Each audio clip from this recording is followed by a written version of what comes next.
Hello students, अपन कर रहे थे केमिस्ट्री का सॉलिड स्टेट। कुछ पोर्शन हमने उसका कर लिया था। उसमें हमने अब तक हम कर चुके हैं क्रिस्टल, ठोस के प्रकार, इसके अलावा द्रव्य की अवस्थाएं, क्रिस्टलीय ठोस, अक्रिस्टलीय ठोस, crystalline solid and amorphous solid, जिसमें हमने उसके कुछ गुण पढ़े थे। जिसमें हमने पढ़ा था isotropic, anisotropic.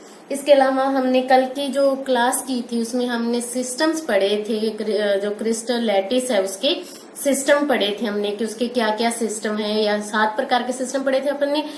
Cubic, tetragonal, hexagonal, monoclinic, triclinic, इस तरह से हमने कितने पढ़े थे, 7 पढ़े थे। उसमें से कुछ बच्चों को हेक्सागनल में डाउट था, तो मैंने कहा था कि मैं वीडियो में क्लियर कर दूंगी बेटा। तो देखो, हेक्सागनल में जो तुम्हें डाउट था वो ये था कि ये अपना हेक्सागनल हो गया,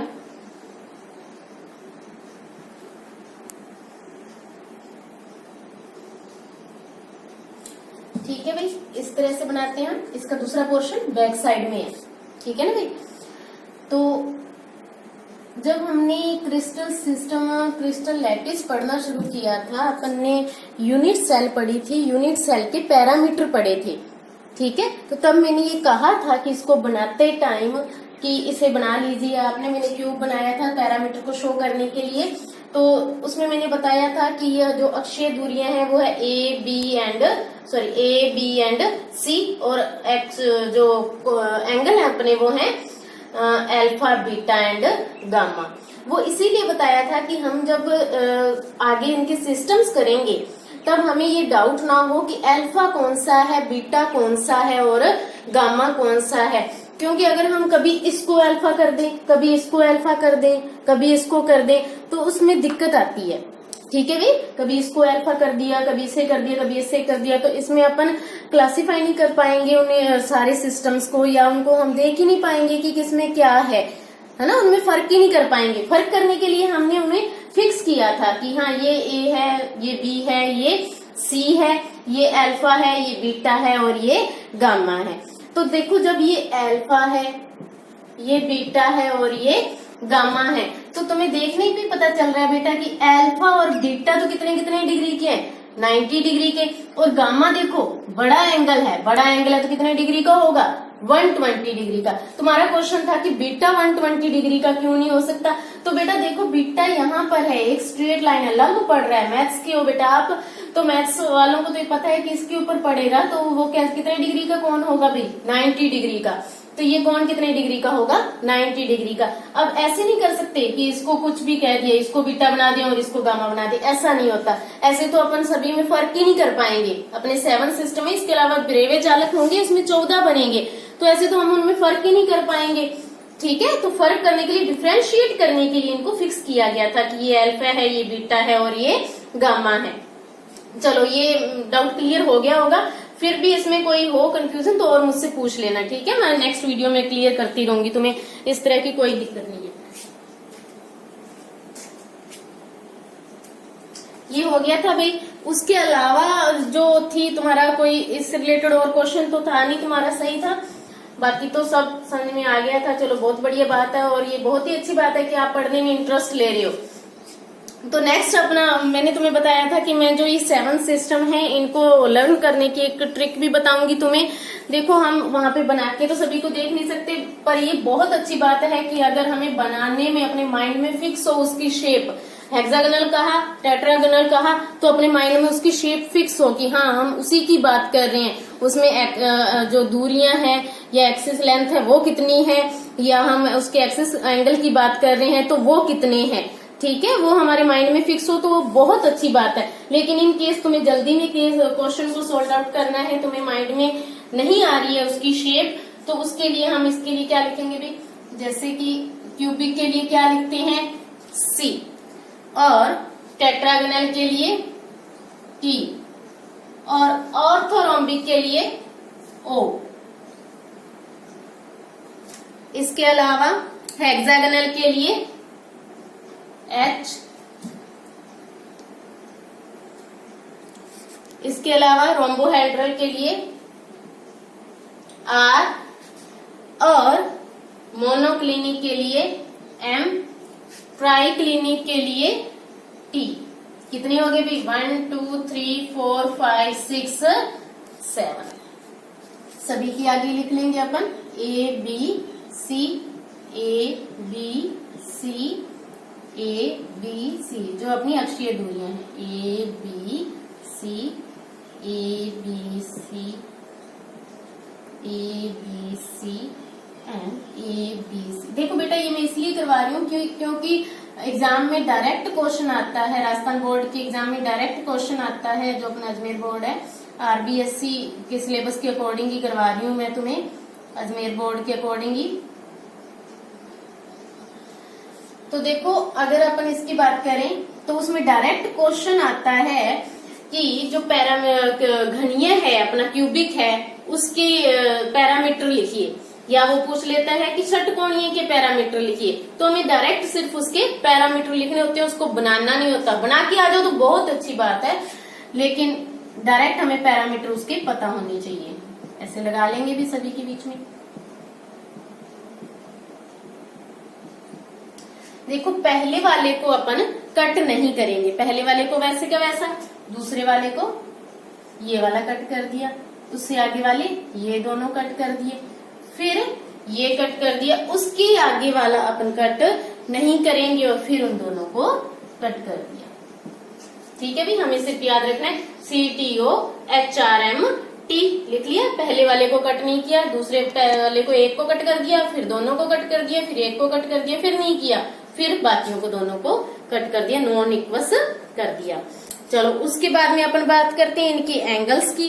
एंगल्स के लिए जो तीनों होते हैं अल्फा बीटा गामा, शुरू वाले जो तीन हैं हमने पहले इनको क्लासिफाई किया था, तब भी हमने बताया था भी जो तीनों थे शुरू वाले वो तीनों तो क्या होते हैं, उनमें एंगल्स 90 डिग्री का ही होता है। उसके बाद में जो अल्फा बीटा होता है हेक्सागोनल का, उसमें क्या होता है alpha beta 90 degree and gamma 120 degree. उसके बाद में हम बात करें तो उसमें अल्फा और गामा कितने डिग्री के होते हैं 90 डिग्री के, और बीटा कितने डिग्री का होता है नॉन इक्वल्स टू 90 डिग्री। चलो मैं यहाँ पे लिखती हूँ अल्फा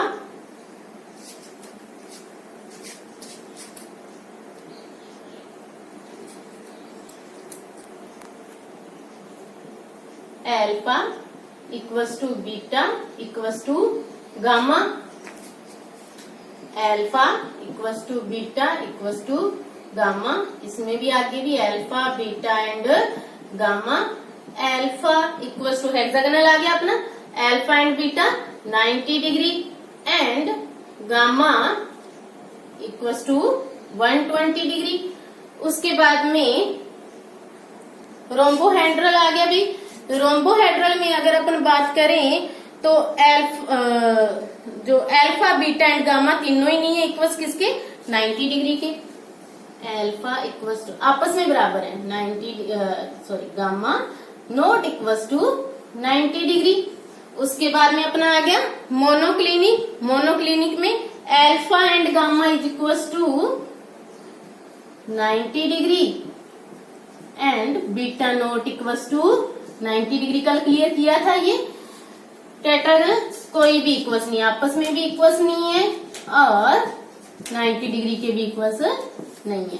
हो गया भाई ये यहाँ तक। उसके बाद में अपन बात करेंगे ब्रेवे जालक की। एक बार इसको नोट कर लो भाई, जल्दी जल्दी नोट करो इसको।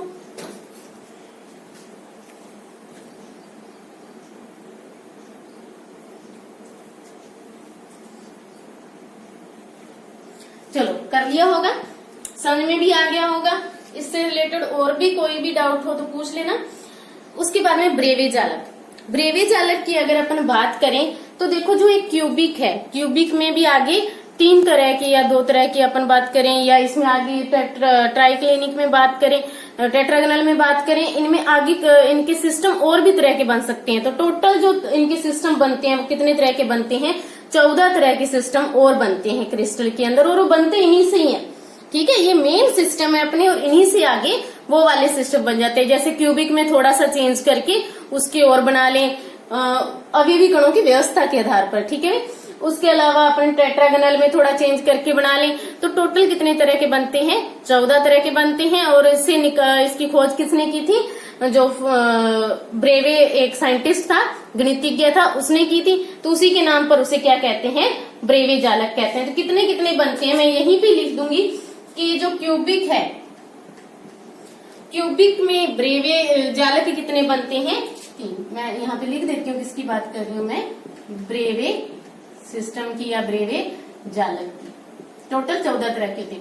क्यूबिक में बनते हैं 3, टेट्रागोनल के बनते हैं 2, ऑर्थोगोनल के बनते हैं 4, हेक्सागोनल के बनते हैं 1, उसके बाद में नेक्स्ट कितने बनते हैं? रोम्बोहेड्रल के 1, मोनोक्लिनिक के 2 एंड ट्राइक्लिनिक के 1। टोटल कितने हो गए भी देखो, 3, 2, 5, 9, 10 एंड 14। टोटल कितने हो गए? 14। ये भी नोट कर लो भाई, टोटल कितने हो गए? 14।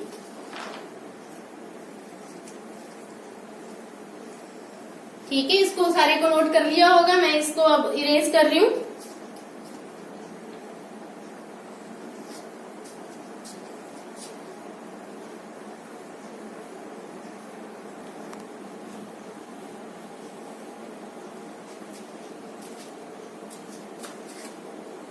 आगे हम पढ़ेंगे कि टोटल कितने परमाणु या कितने अवयवी कण अपने एक सिस्टम में अपना हिस्सा देते हैं, यानी कि अवयवी कणों की कुल संख्या कितनी है। जैसे कि हमें पता है कि अवयवी कण तो ज्यादा होंगे, लेकिन उनका हिस्सा अगर अपन काउंट करें तो एक यूनिट सेल में कितना बनता है।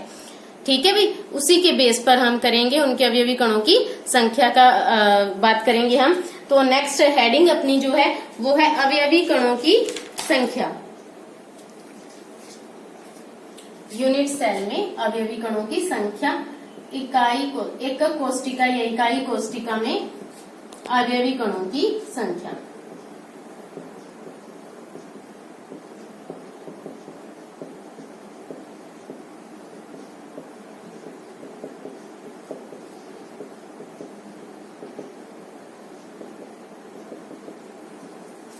Number of particles in unit cell. Next अपने इसमें लिखेंगे, पहले हम बात करेंगे, देखो कि पहले हम बात कर रहे हैं प्रिमिटिव की, प्रिमिटिव या सिंपल यूनिट सेल की।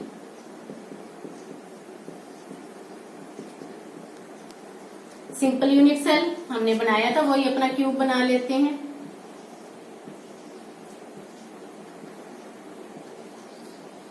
ये हो गया, कितना था? अवयवी कण कहाँ कहाँ पे होते हैं? कल वाले क्लास में हमने किया था, इसमें अवयवी कण होते हैं इसके कोनों पर, 8 कोनों पर।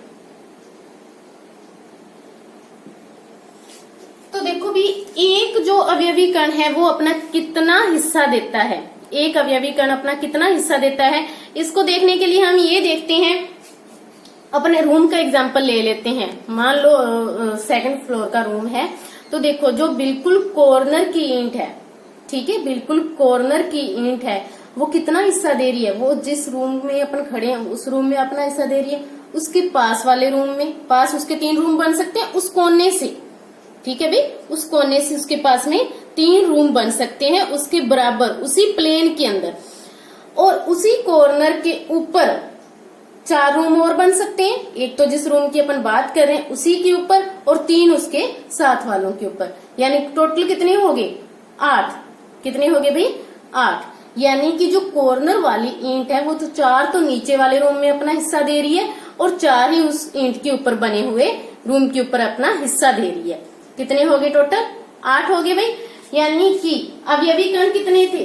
8, और एक के अंदर हिस्सा कितना रह गया उसका? 1/8।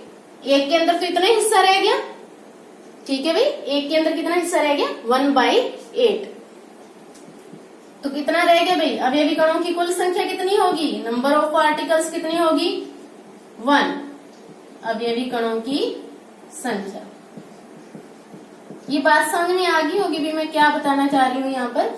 देखो, एक जो है अपने बात करें रूम की, जैसे मान लो ये वाला रूम है, ये रूम है अपना, ठीक है, इसके इसके अंदर एक रूम तो ये हो ही गया, इसी के अंदर अपना हिस्सा दे रही है। एक इसके पास में यहां से रूम बन गया इस वाले फलक से, एक इधर वाले फलक से बन गया भाई दूसरा, तीसरा इधर वाले फलक से, 3 रूम बन गए भाई इसके साइड में। एक तो ये वाला ही हो गया, एक ये वाला हो गया और एक इसके साइड में हो गया। ठीक है भाई, एक जिसमें हम खड़े हैं, एक इसके आगे, एक इसके साइड में और एक इससे कोने से निकलता हुआ, यहां से निकलता हुआ। ठीक है, और ऐसे 4 इसके ऊपर हो गया होगा मेरे हिसाब से ये। तो एक कितना हिस्सा दे रही है, 1/8। ठीक है, अब अपन बात करते हैं, इसको नोट कर लो भाई, अवयवी कण की संख्या कितनी हो जाएगी प्रिमिटिव के अंदर, 1। नेक्स्ट अपन करेंगे वही body centred cubic unit cell.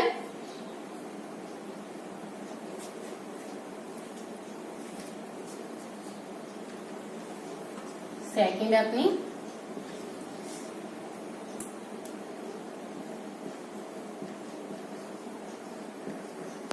Body centred unit cell, cubic unit cell.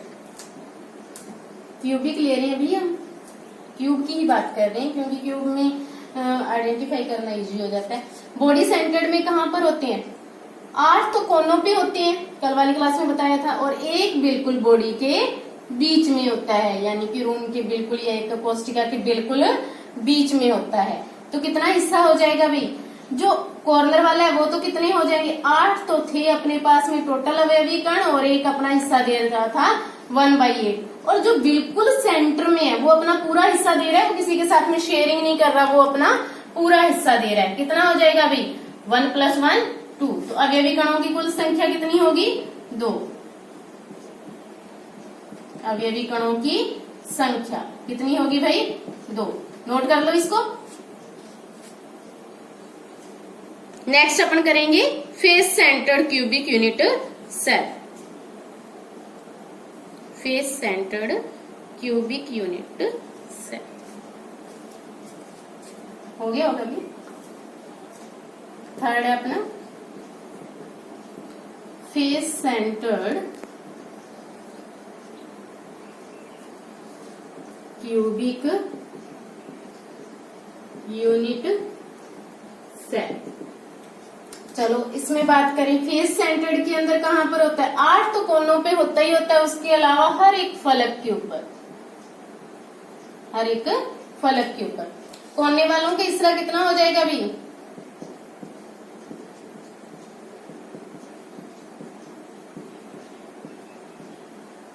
कोने वाले अवयवी कण, पार्टिकल्स ऑफ कॉर्नर। नेक्स्ट अपना फलक के कितने देंगे,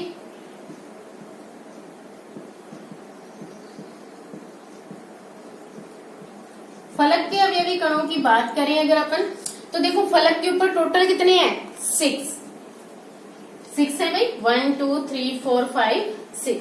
एक अपना हिस्सा कितना दे रही है, एक इतना हिस्सा दे रही है भाई, जैसे कि ये बिल्कुल सेंटर में है, जो इधर लगा ले, इसमें हिस्सा देगी, और एक इसके पीछे वाले में। इसके अलावा साइड वाले में इसका कोई हिस्सेदारी नहीं है भाई। ठीक है भाई, साइड वाले में इसकी कोई हिस्सेदारी नहीं, कहाँ है, एकदम सामने, और एक इसके पीछे। यानी कितना हिस्सा दे रहे, साझेदारी कितनी कर रहे हैं, 2 की। तो कितना रह जाएगा इसका, एक में हिस्सा कितना रह गया, 1/2, आधा ही रह गया। इस वाले में आधा हिस्सा और आधा इसके पीछे वाले में। टोटल कितने हो गए, ये 3, और ये कितने हो गए भाई, 1। कुल कितने हो गए, टोटल अवयवी कण कितने रह गए भाई, कुल अवयवी कण कितने हो गए, 3 + 1 4। समझ में आ गया भाई, कितने हो गए, 4। यानी कि एक यूनिट सेल के अंदर, एक इकाई को, यानी कि अपने जो क्रिस्टल जालक पूरा लिया उसमें एक का हिस्सा कितना रह जाएगा, एक के अंदर अवयवी कणों का हिस्सेदारी कितनी है, 4। ठीक है भाई, इसको नोट कर लो। और उसके बाद में अपन एंड सेंटर्ड करेंगे, end centered cubic unit cell, जिसमें हमने पढ़ा था 8 तो कॉर्नर के ऊपर और 2 किसी भी आमने सामने की फेस के ऊपर, फलक के ऊपर। नोट कर लिया होगा। एंड सेंटर्ड करते हैं अपन। फोर्थ अपना end centered cubic unit cell, वही रह जाएगा भाई, कोई भी 2 आमने सामने की, मैं ऊपर नीचे वाली ले रही हूं, कितनी रहेगी भाई, एक का हिस्सा तो कितना है 1/2। अभी मैंने बताया था कि फलक वाला जो अवयवी कण होता है उसका हिस्सेदारी कितनी होती है, आधी होती है, 1/2 होती है। तो कितना रह जाएगा, 1 ही रह जाएगा। अभी किसी 2 ही फलक के ऊपर है, 6 के ऊपर होते तो 3 होते और किसी 2 के ऊपर है तो कितना हो जाएगा, 1 हो जाएगा। एंड कुल अवयवी कणों की संख्या कितनी हो जाएगी, 1 + 1 2 हो गया भाई। कुल अवयवी कणों की संख्या कितनी होगी, 2। नोट कर लो इसे।